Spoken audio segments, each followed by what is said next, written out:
How to upload videos on Google Drive and share a link. Hi everyone, welcome back to our channel. This is Rose from Create Login and Delete.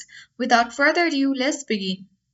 First, launch any web browser and click search bar at the top of your screen and you can easily type in the URL google.com/drive.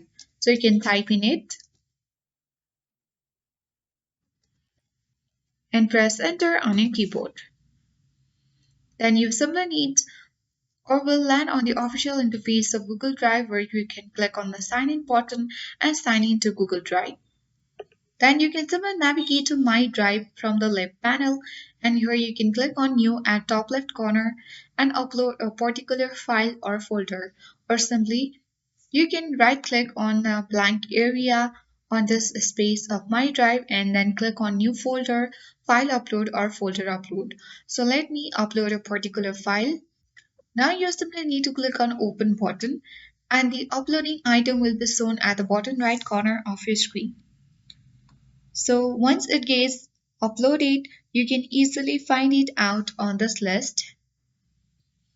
At the bottom, you can easily find the video. Now right click on this video and here click on the share button. Here you can easily click on share or you can copy link. So for now, let me click on copy link and the link has been copied. So if you share this copied link to others and whoever has that link can easily get access to it and then view the downloaded videos from your Google Drive. So that's all for today. I hope this guide was helpful. If it was, then do like, share, comment and don't forget to subscribe.